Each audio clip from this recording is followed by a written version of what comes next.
ഇന്ന് നമ്മൾ പഠിക്കാൻ പോകുന്നത് +2 റിലേഷൻസ് ആൻഡ് ഫങ്ഷൻസ് എന്ന ചാപ്റ്ററാണ്. അതിൽ ആദ്യമായിട്ട് മനസ്സിലാക്കേണ്ടത് ഒരു relation R in a set A, ഒരു എനകത്തുള്ള ഒരു റിലേഷൻ ആർ ഉണ്ടെങ്കിൽ അത് റിഫ്ലക്സീവ് എന്ന് പറയുന്ന ഒരു കണ്ടീഷൻ ആവും. അപ്പോൾ എന്താണ് റിഫ്ലക്സീവ് എന്ന് പറഞ്ഞു കഴിഞ്ഞാൽ നമ്മൾ മനസ്സിലാക്കേണ്ടത് ഒന്നാമത്തെ റിഫ്ലക്സീവ്. എന്താണ് റിഫ്ലക്സീവ് എന്ന് പറയുമ്പോൾ ആ പറയുന്ന റിലേഷൻ ആറിൻ്റെ അകത്ത് എ കോമ എ രൂപത്തിൽ ആരെങ്കിലും കാണാം. അതായത് A comma A belongs to R ആവുക. For all A belongs to ആ സെറ്റിൻ്റെ അകത്തുണ്ടാണ്. For all A belongs to set A. അപ്പോൾ നമുക്കറിയാം എ കോമ എ, അതായത് 1,1, 2,2 ആ രൂപത്തിലേക്ക് ഉള്ള എലമെൻറ്റുകൾ ആ സെറ്റിൻ്റെ അകത്ത് ഉണ്ടാവുകയാണെങ്കിൽ, അതായത് ഒരേ എലമെൻറ്റുകൾ തന്നെ ഇങ്ങനെ കോമയിട്ട് വേർതിരിച്ച് ഓർഡേഡ് പേരായിട്ട് ഉണ്ടാവുകയാണെങ്കിൽ അതിൻ്റെ പേരാണ് റിഫ്ലക്സീവ് എന്നുള്ളത്. അപ്പോൾ a relation R in a set A is called reflexive if a comma A belongs to R. For all A belongs to capital A. ഇതാണ് കാര്യം. രണ്ടാമത്തത് നമ്മൾ മനസ്സിലാക്കേണ്ടത് സിമെട്രിക് എന്ന് പറയുന്ന പേരാണ്. സിമെട്രിക്. അപ്പോൾ എന്താണ് സിമെട്രിക് എന്ന് പറഞ്ഞു കഴിഞ്ഞാൽ നമ്മൾ ആ സെറ്റിൻ്റെ അകത്ത്, ആ റിലേഷൻ സെറ്റിൻ്റെ അകത്ത് നമുക്ക് എങ്ങനെ ഉണ്ടാവണം, എ കോമ ബി എന്ന് പറയുന്ന ഒരാൾ ആ പറയുന്ന റിലേഷൻ്റെ അകത്ത് ഉണ്ടാവുകയാണെങ്കിൽ ഇംപ്ലൈസ് ആയിട്ട് നമുക്ക് എന്തുകൂടി പറയണം, ബി കോമ എയും കൂടി അതിൻ്റെ അകത്ത് ഉണ്ടാവണം. B comma A belongs to R ഉണ്ടാവണം. For all A comma B belongs to capital A. അത് പറയേണ്ട ആവശ്യമില്ലല്ലോ.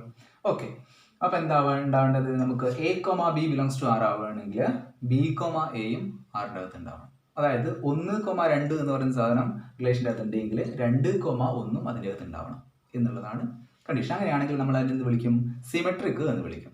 ഇനി മൂന്നാമതായി നമ്മൾ മനസ്സിലാക്കേണ്ടത് ട്രാൻസിറ്റീവ് എന്ന് പറയുന്ന പേരാണ്. ട്രാൻസിറ്റീവ്. ട്രാൻസിറ്റീവ് എന്ന് പറഞ്ഞു കഴിഞ്ഞാൽ ഈ പറയുന്ന എ കോമ ബി എന്ന് പറയുന്ന ആള് റിലേഷൻ്റെ അകത്ത് ഉണ്ടെങ്കിൽ ആ ബിൻ്റെ അകത്ത് സ്റ്റാർട്ട് ചെയ്തിട്ട് സി എന്ന് പറയുന്നതിലേക്ക് പോകുന്ന മറ്റൊന്ന്, അതായത് ബി കോമ സിയും ആ റിലേഷൻ്റെ അകത്ത് ഉണ്ടാവണം. കൂടാതെ ഇത് രണ്ടും ഉണ്ടെങ്കിൽ നമുക്ക് എന്തുണ്ടാവണം, എ കോമ സിയും ആ റിലേഷൻ്റെ അകത്ത് ഉണ്ടാവണം. എ കോമ ഇംപ്ലൈസ് ആയിട്ട് നമ്മൾ പറയേണ്ടത് a comma C belongs to R. അതായത് 1,2 റിലേഷൻ്റെ അകത്ത് ഉണ്ട് എങ്കിൽ ആ 2 സ്റ്റാർട്ട് ചെയ്തിട്ട് മറ്റൊരു നമ്പറിലേക്ക് പോകുന്നു. അപ്പോൾ 2,5 ആ റിലേഷൻ്റെ അകത്ത് ഉണ്ടെങ്കിൽ 1,5 ആ റിലേഷൻ്റെ അകത്ത് ഉണ്ടാവണം. അങ്ങനെയാണെങ്കിൽ അതിനെ നമ്മൾ ട്രാൻസിറ്റീവ് എന്ന് വിളിക്കും. അപ്പോൾ ഈ 3 കാര്യങ്ങളാണ് റിഫ്ലക്സീവ്, സിമെട്രിക്, ട്രാൻസിറ്റീവ്. ഇതാണ് നമ്മൾ ഫസ്റ്റ് മനസ്സിലാക്കേണ്ടത്. ഇത് 3ഉം കൂടി ഒരു സെറ്റിൻ്റെ അകത്ത്, ഒരു റിലേഷൻ്റെ അകത്ത് സാറ്റിസ്ഫൈ ചെയ്യുന്നുണ്ടെങ്കിൽ ആ റിലേഷൻ എന്ന് പറയുന്നത് ഒരു ഇക്വലൻസ് റിലേഷനാണ്. ആ റിലേഷൻ്റെ പേര് ഇക്വലൻസ് റിലേഷൻ എന്നാണ്. അപ്പോൾ ഇത് മനസ്സിലാക്കി കഴിഞ്ഞാൽ നമുക്കതിലെ ആ ഫസ്റ്റ് എക്സസൈസിലെ 1.1ൻ്റെ അകത്തുള്ള ഏത് കണക്ക് നമുക്ക് ചെയ്യാൻ സാധിക്കും. ഓക്കെ, നമുക്കൊരു ക്വസ്റ്റിലേക്ക് പോവാം. അപ്പോൾ ഒന്നാമത്തെ ചോദ്യം, ഫസ്റ്റ് എക്സസൈസിലെ ഫസ്റ്റ് ക്വസ്റ്റ്യൻ ഇങ്ങനെയാണ് പറയുന്നത്, relation R in the set A is equal to 1, 2, 3 up to etcetera 14 വരെ. ഡിഫൈൻഡ് ആസ്, ആ റിലേഷൻ പറയുന്നത് എങ്ങനെയാണ്, R is equal to set of all x comma y such that 3x minus y equal to 0. 3x minus y equal to 0. അപ്പോൾ നമ്മുടെ എയുടെ set എന്ന് പറയുന്നത് എങ്ങനെയാണ്, എ ഇസ് ഈക്വൽ ടു 1 മുതൽ 14 വരെ എന്ന് പറയുന്നതാണ് സെറ്റ്. ഇത് വെച്ചിട്ട് നമ്മളോട് എന്ത് ചെയ്യാനാണ് പറഞ്ഞത്, അത് റിഫ്ലക്സീവ് ആണോ, സിമെട്രിക് ആണോ, ട്രാൻസിറ്റീവ് ആണോ എന്നുള്ളത് ചെക്ക് ചെയ്യാനാണ് പറഞ്ഞിട്ടുള്ളത്, ഡിറ്റർമൈൻ ചെയ്യാനാണ് പറഞ്ഞിട്ടുള്ളത്. അപ്പോൾ നമ്മൾ എന്ത് ചെയ്യണം, അത് എന്താണെന്ന് ചെക്ക് ചെയ്ത് നോക്കണം. ഓക്കെ,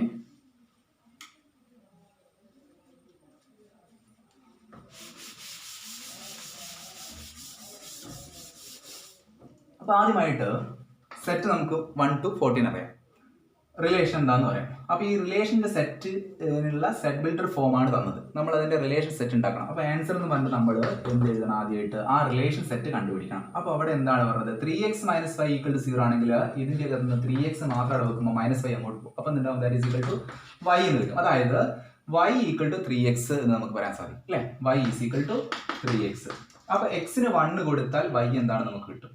അതായത് എക്സിന് നമ്മൾ 1 കൊടുത്തു കഴിഞ്ഞാൽ ഇവിടെ 3 × 1 y നമുക്ക് എന്ത് കിട്ടി, 3 കിട്ടും. അതായത് y ഈക്വൽ ടു 3 കിട്ടും. അതായത് ഓൾറെഡി പേരായിട്ട് നമ്മൾ കാണിക്കുമ്പോൾ എക്സ് കോമ വൈ രൂപമാണ് പറഞ്ഞത്. അതായത് ഇംപ്ലൈസ് നമുക്ക് എങ്ങനെ എഴുതാം, 1,3 എന്ന് നമുക്ക് എഴുതാൻ സാധിക്കും. അങ്ങനെയാണെങ്കിൽ എക്സിന് 2 കൊടുക്കുമ്പോൾ എന്താണ്ടാവുക, എക്സ് ഈക്വൽ ടു 2 കൊടുക്കുമ്പോൾ എന്താവും, y ഈസ് ഈക്വൽ ടു 2, 3, 6 കിട്ടും, 6 കിട്ടും. അതായത് എങ്ങനെ എഴുതാം, നമുക്ക് 2,6 അങ്ങനെ ഉണ്ടാവും.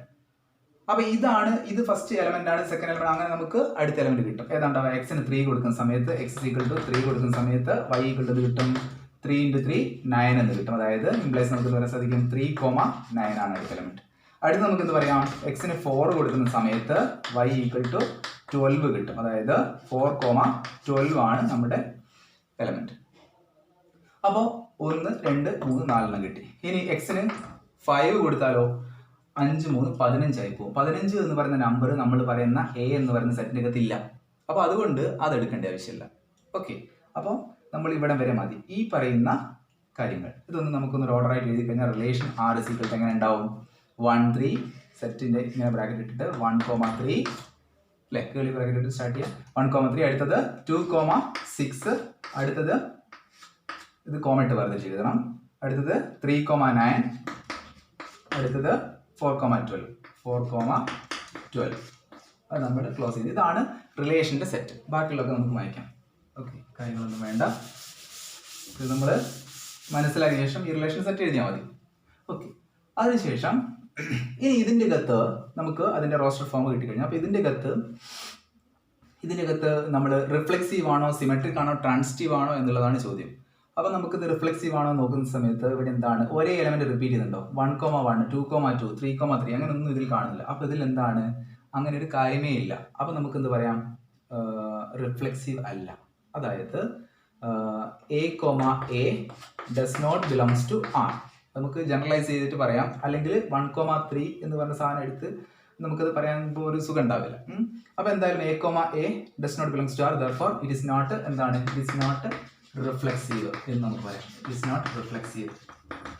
ഓക്കെ, അടുത്തത് സിമെട്രിക് ആണോ ചെക്ക് ചെയ്യാം. അപ്പോൾ റിഫ്ലെക്സിന്റെ കേസ് കഴിഞ്ഞു. അടുത്തത് നമ്മൾ സിമെട്രിക് ആണോ ചെക്ക് ചെയ്യും. അപ്പോൾ സിമെട്രിക് ആണോ നോക്കണമെങ്കിൽ 1,3 ഉണ്ടെങ്കിൽ 3,1 ഇതിൻ്റെ അകത്ത് ഉണ്ടാവണം. 3,1 ഇതിൻ്റെ അകത്ത് ഇല്ല. 2,6 ഉണ്ടെങ്കിൽ 6,2 ഉണ്ടാവണം, അതില്ല. 3,9 ഉണ്ടെങ്കിൽ 9,3 ഉണ്ടാവണം. അതേപോലെ 4,12 ഉണ്ടെങ്കിൽ 12,4 ഉണ്ടാവണം, അതില്ല. അപ്പോൾ ഇത് എന്തല്ല, റിഫ്ലെക്സീവ് എന്ന് പറഞ്ഞതുപോലെ തന്നെ നമുക്ക് അല്ല എന്ന് പറഞ്ഞതുപോലെ തന്നെ സിമെട്രിക്കും അല്ല. അപ്പോൾ നമ്മൾ പറയേണ്ടത് ജനറലൈസ് ചെയ്ത് പറയാൻ നമുക്ക് വേണമെങ്കിൽ A, B ഉണ്ട്. A, B belongs to R ആണ്. അതായത് 1,3 2,6 ഒക്കെ ഉണ്ടല്ലോ. പക്ഷേ തിരിച്ചില്ല. അതായത് ബട്ട് എന്താണ്, B, A does not belongs to R. Therefore എന്ത് പറയാൻ സാധിക്കും, therefore it is not symmetric എന്ന് നമുക്ക് പറയാം. It is not symmetric. അപ്പോൾ ഇത് നമുക്ക് നമ്പർ ഇട്ട് പറയാം. 1,3 belongs to R ആണ്, but 3,1 does not belongs to R എന്ന് എഴുതിയാലും ശരിയാണ്. ഇത് ജനറലൈസ് ചെയ്തിട്ടാണ് ഞാനിവിടെ പറഞ്ഞത്. അപ്പോൾ അങ്ങനെ എഴുതും. അടുത്ത എന്താണ്, നമുക്കിത് ട്രാൻസിറ്റീവ് ആണോ നോക്കണം. ട്രാൻസിറ്റീവ് എന്ന് പറയുന്ന സമയത്ത് 1,3 ഉണ്ടെങ്കിൽ 3യിൽ നിന്ന് സ്റ്റാർട്ട് ചെയ്യുന്ന മറ്റൊന്നുണ്ടാണ്, 3,9 ഉണ്ട്. അങ്ങനെയാണെങ്കിൽ എന്തുണ്ടാവണം, 1,9 ഇതിൻ്റെ അകത്തുണ്ടാവണം, ഇതിൻ്റെ അകത്തുണ്ടാവണം. പക്ഷേ അങ്ങനെയില്ല. അപ്പോൾ ഇതെന്തല്ല, ഇത് ട്രാൻസിറ്റീവ് അല്ല. അപ്പോൾ നമ്മൾ അതൊന്ന് ജനറലൈസ് ചെയ്ത് പറയാം. A, B ഉണ്ട്, അതായത് A, B belongs to R ആണ്. ആൻഡ് B, Cയും ഇവിടെ എന്ത് കിട്ടിയിട്ടുണ്ട്, belongs to R കിട്ടിയിട്ടുണ്ട്. ബട്ട് എന്താണ്, A, C does not belongs to R. അതുകൊണ്ട് therefore it is not transitive എന്ന് നമുക്ക് പറയാം. It is not transitive. അപ്പോൾ നമുക്ക് ഇതിന് പകരമായിട്ട് എങ്ങനെ എഴുതായിരുന്നു, എങ്ങനെ എഴുതാം, 1,3 belongs to R എന്ന് എഴുതുക. ആറിൻ്റെ അകത്തുണ്ട്. ആൻഡ് 3 എന്ന് സ്റ്റാർട്ട് ചെയ്യണം. അപ്പോൾ 3,9 belongs to R എന്ന് നമുക്ക് പറയാം. പിന്നെ ബട്ട് എന്താണ്, 1,9 does not belongs to R. It is not transitive എന്ന് എഴുതിയാലും മതി. അപ്പോൾ അങ്ങനെ നമ്പർ വെച്ചിട്ടും എഴുതാം. ഓക്കെ, അപ്പോൾ രണ്ട് തരത്തിൽ നമുക്കത് കാണിക്കാം. എങ്ങനെ ചെയ്താലും കാര്യം എന്താണ്, റിഫ്ലെക്സീവ് അല്ല, സിമെട്രിക് അല്ല, ട്രാൻസിറ്റീവ് അല്ല എന്നാണ് നമുക്ക് കിട്ടിയത്. ഓക്കെ.